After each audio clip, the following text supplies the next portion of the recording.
Alright guys, here's the rational functions expressions review. This was version A. So I just wanted to talk through these real quick. So at the beginning we are just taking functions, trying to find holes, asymptotes, and stuff like that. So basically, with number one, I just wanted to factor whatever I could. So I factored the denominator. A 2 could be factored out. But nothing cancels out. It's x plus 1 on top, right, and x minus 1 in the denominator. So since there's no canceling out, we have no hole in the graph. Vertical asymptote is going to come from that term in the denominator being equal to 0, so the x minus 1. If we set that equal to 0, we would get x equals 1. That's going to be your vertical asymptote. And then in this example, for horizontal asymptote, we're looking at the ratio of the coefficients because both degrees were equal. They were both x to the first. So that ratio, the numerator was 1x and the denominator was 2x. Okay, so the horizontal asymptote would be at 1/2. Okay, number two, same kind of process, factor everything we can. We do get an x plus 4 to cancel out here, so that's why we do see a hole in this graph at x equals -4. The vertical asymptote, since there's a factor of x in the denominator, that 3 there doesn't really matter. I'm just setting the x equal to 0, or you could think of setting the 3x equal to 0. You're going to get x equals 0 as a vertical asymptote. And then similar here, the ratio of the coefficients, because they were both second degree functions, so the 1/3 would be our horizontal asymptote. Okay, with number 3, we are simplifying and stating excluded values, so I can factor out a 5n in the numerator. That will allow us to then cancel an n plus 3. So the simplified version just ends up being 5n. And we do have the restricted or excluded value of, again, in the denominator there, n cannot equal -3. Okay, number 4, same type of problem, factoring numerator and denominator. And we then see that m minus 6's do cancel out. Okay, so we have a simplified version of just m plus 1 over m minus 9. And our restrictions are the two factors in the denominator. M equaling 6 and m equaling 9. Okay, some more simplifying with number 5 here. It's a multiplication problem, so we're basically just going to factor what we can and then multiply straight across. So we can factor in the term on the right, the numerator, the 10a is a common factor. So it would be 10a times the a plus 6.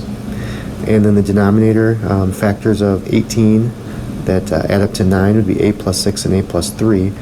So then we can cancel, there's an a plus 6 in the top and bottom, and then there's also an a next to the 10 there. It was 10a, so that a can cancel one of the a's in the denominator. The 3a squared part can just become 3a to the first. Okay, so our simplified version would just be 10 over 3a times a plus 3. And then restrictions are coming from everything in the denominator, so there is a factor of a, so a cannot be 0.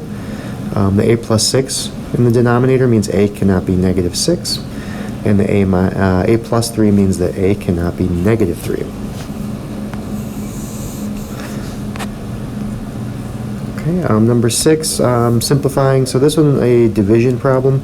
So I would think of it as multiplying by the reciprocal. So I flipped the term on the right there and made it multiplication and factored everything out. Okay, and that allows us to see that the p plus 7's will cancel out and the p minus 1's would cancel out as well. So we're left with just 6 over 4, which is reducible to 3 over 2. And then as far as our denominators, p cannot equal +1 and p cannot equal -7. These might be a little harder for me to zoom. It was kind of, there we go. I'm just going to leave it like this. In number 7 there, since we are adding two fractions, we do need a common denominator. So I'm going to use a plus 5 and a plus 6. Okay, so that means the term on the left, I needed to multiply top and bottom by a minus 5. And the term on the right, I had to multiply top and bottom by a plus 6.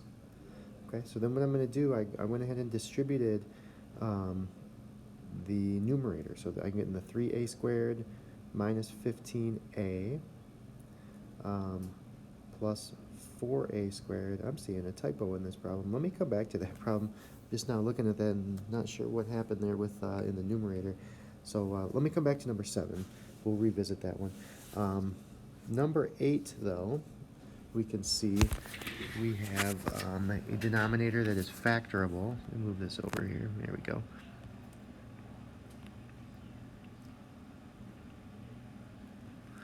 Okay, we are able to factor out a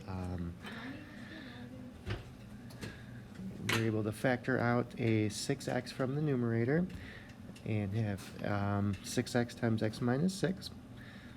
Okay, so I'm going to have to multiply the term on the right, top and bottom, by 6x, because it only had the x minus 6 originally. Okay, so we have 5x minus 18x once I multiply the numerator there. Okay, all over 6x times x minus 6. And again, we are able to actually cancel out the x's in the term there, the negative 13x. Over 6x, I can cancel the x's and just be left with negative 13 times 6 minus x.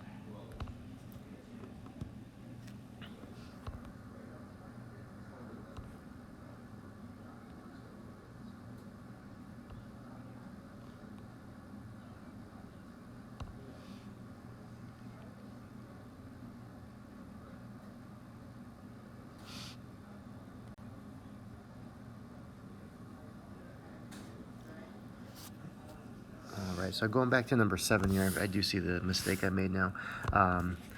When this was being distributed up here, I missed the A. Let me see if I can make this a little larger here. I missed the A's, so there should be an A on this 15 and on this plus 24, because when you distribute that 4A, becomes 4a squared, 24a. So that means this term down here should have an a on it as well. So sorry, I'm not sure how I missed that, but we did catch that now. So that is now the correct answer. All right, and then the other equations, we're going to move these up here. This got a little bit, there we go. The last 2 problems, the last 3 problems actually, we had equations now. Okay, and with those I wanted to factor the denominator. So the denominator, the x squared plus 3x, I can factor an x out of there, and it would be times x plus 3. And the middle term, denominator, was already x plus 3. Okay, and the term on the right was x times x plus 3 when I factored out the x. So that allowed me to see that the common denominator that I need to use here is going to be x and x plus 3. So that's what I would multiply by to get all of those to cancel out. Okay, so down here, I'm showing where I multiplied all the numerators by x and x plus 3. Okay, and I distributed that. I didn't actually multiply yet because you see in yellow there, I was able to cancel all the denominators. That's the goal with the equations, is to get those denominators canceled out. Okay, and I was able to cancel everything out in the first term, so I would just have a 1 left. In the middle term, the x plus 3 is canceled, so we just have an x. And then in the far right term, everything cancels except we have a 2 in the numerator, so we boil down to 1 plus x equals 2, which means x equals 1. Okay, moving along to number 10 here, we had to multiply through all the terms by n squared. Okay, because that was really the only denominator there, right? There was n squared and n squared, so I'm going to multiply everything by n squared. Okay, and we're going to see we would get n squared for the first term. In the middle, we would get n squared over n squared, which just becomes 1. And then on the far right, we would have n squared times the times this whole thing, and that would just divide the cancel the n squareds out. Okay, so we would be left down here with n squared plus 1 equals n squared plus 4n minus 5, and we can go ahead and solve that by subtracting n squared from both sides. Adding 5 to both sides, and then dividing by 4. Alright, and then our final problem here, this was the working together and working alone type problem here. So the key here is to think about, again, how much you do each minute in this case. So if you can work together, it'll take you 15 minutes. That means each hour you are doing 1/15 of the job. And that's the combined, right? So that's why that's what it equals. Your friend can shovel the driveway alone in 35 minutes. So each hour they are doing 1/35 of the job. and then we don't know how long it takes you, so you're doing 1 over whatever x is per each hour. Okay, and then the common multiple of 35 and 15 was 525. So I went ahead and multiplied each term by 525x, because we do have an x in the denominator as well. And that allowed me to get to the 15x plus 525 equals 35x.